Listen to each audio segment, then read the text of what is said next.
ஒரு காலத்தில் ஒரு சிறிய எறும்பு இருந்தது. அதன் பெயர் டைனி. டைனி சிறியதானாலும் மிகவும் உழைப்பாளியாக இருந்தது.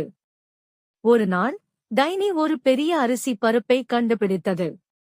அது டைனிக்கு கிடைக்கும் அளவிற்கு மிகப் பெரியது. ஆனால் அதை பிட்டியில் எடுத்துச் செல்ல முடிவு செய்தது.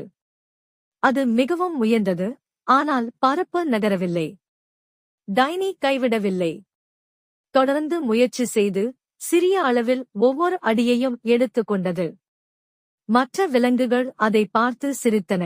நீங்கள் மிகவும் சிறியது, அந்த பருப்பை நகர்த்த முடியாது என்றன.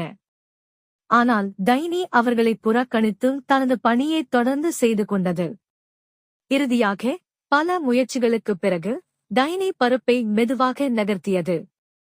அதை பிட்டியில் கொண்டு சென்று மிகவும் பெருமையாக உணர்ந்தது. டைனியின் பிடிவாதம் அனைவருக்கும், நீங்கள் எவ்வளவு சிறியவர்களாக இருந்தாலும் கடின உழைப்பும் பொறுமையுடன் நீங்கள் பெரிய சாதனைகளைச் செய்யலாம் என்று கற்றுத்தந்தது. கதை கற்றுத்தரும் நற்செய்தி: தகுதியானது எவ்வளவு கடினமானதாக இருந்தாலும் ஒருபோதும் நம்பிக்கையை இழக்காதீர்கள்.